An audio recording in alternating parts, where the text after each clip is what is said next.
Have you noticed how many help wanted signs there are around right now? Maybe you're watching this video after all the jobs have been filled, but certainly as I record this episode, everyone seems to be trying to hire people. Hello, my name is Ian Currey, and this is another episode of Thinking Out Loud. Come on, let me tell you what I think.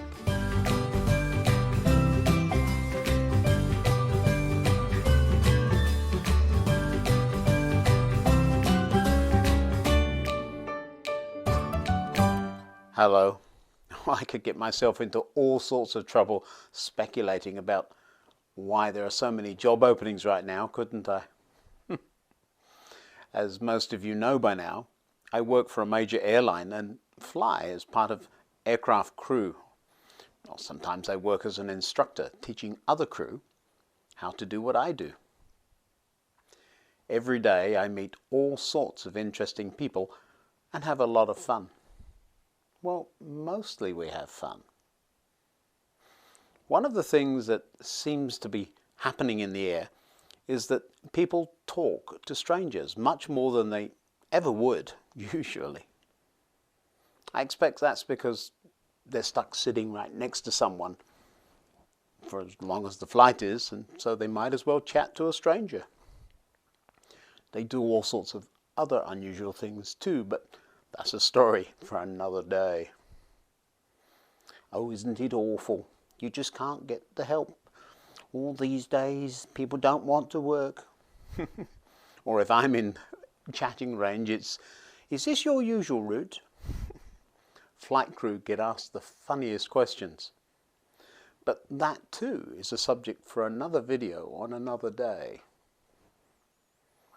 Listening to some of the many people I meet along the way each day, I've heard a lot of interesting explanations for why there are so many signs saying hiring or help wanted, and why so many businesses are struggling to find people. Interestingly, since I work around people that have just got their job and are very excited to be working for such a good airline, I don't think I've particularly noticed the heightened awareness for job openings. Well, not as much as the people I meet and talk to along the way. While trying to eat my dinner recently in a hotel restaurant, which did have enough staff, a customer at the next table, realizing I was alone, decided I must be lonely. Well, I wasn't, but that's what they decided. And so he and his colleague proceeded to tell me their views on every aspect of news and current affairs. Don't worry, I won't repeat them all for you. But one of the main topics was to do with those help wanted signs. That's probably why we've been waiting ages for our food, the man said. We run a business and just can't get staff to stay. We have to do it all ourselves. I wanted to say something, but I thought it to myself instead. No, you got here after I did. I've only been waiting a few minutes, and you ordered something that will need to be cooked. The staff were very friendly, and they were prompt. It might be you that's the problem here. But I didn't say it out loud. Their food was soon in front of them, and it looked lovely. Nevertheless, the doom and gloom routine persisted. As my mum says, there's no pleasing some people. My meal was lovely too, and I had time to enjoy a quiet coffee with dessert long after the businessmen had rushed back to work. I did notice, though, that they left no tip for the waiter. The waiter had done a lovely job. And the second man also shot a comment in my direction as he left. It's well for some, being able to sit around drinking coffee. He was gesturing in my direction. We've got work to do.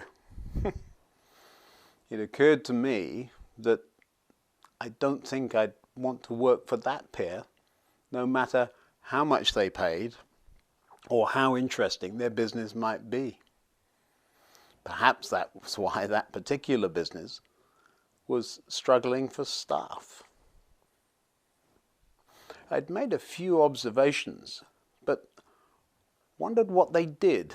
Now, don't worry, I didn't wonder enough to find out, but still. They hadn't been unfriendly, particularly, and they wanted to talk with me after all.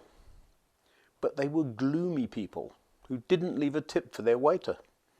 So perhaps not generous with their workers. Maybe. Then I left a little bit guilty about making a judgment about them. Perhaps they were really struggling with their business. Or perhaps they were dealing with a tough situation.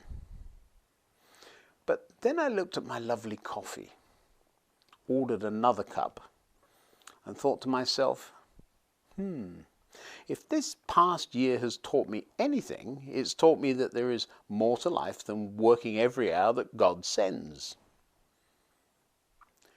Too many of my friends have become ill. A few of them have even died, and others have struggled, and generally I found myself being far more aware of close friends and family than ever. One of the things I like about the instructor part of my job is that I'm home at night when I can just be with my family and pet the dog. Something the man in the hotel had said was, people need to get out and work and earn some money.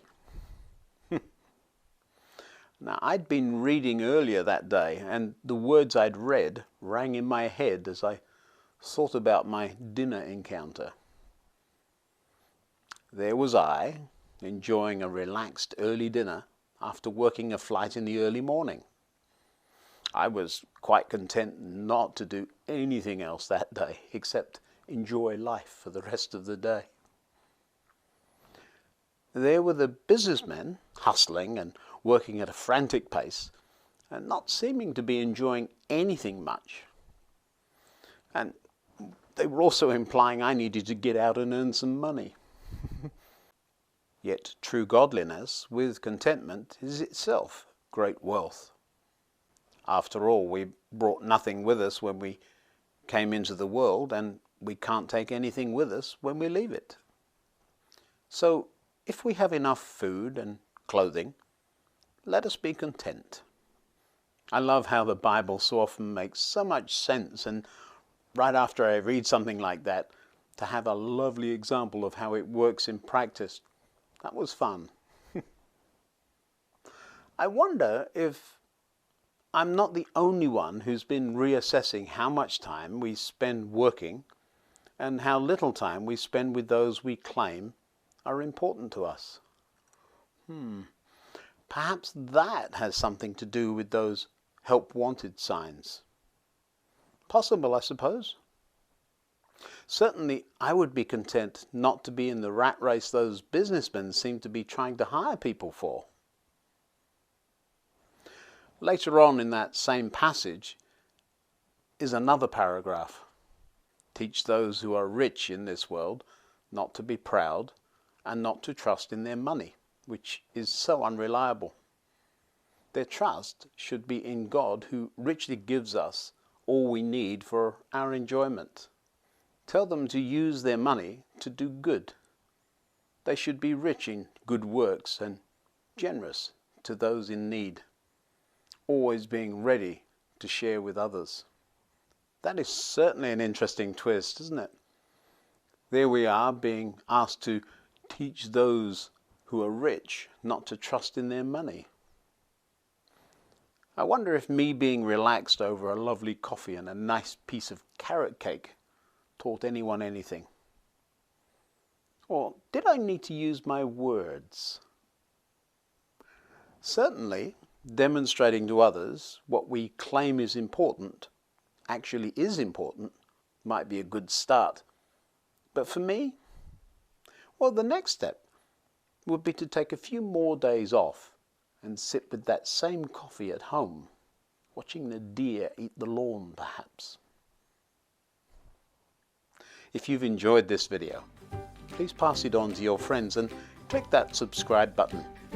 It'd be lovely to see a few more people watching and enjoying these videos instead of stressing out about the next urgent thing to do that really could wait until the coffee has had enough time to cool enough to drink. Until next time, goodbye.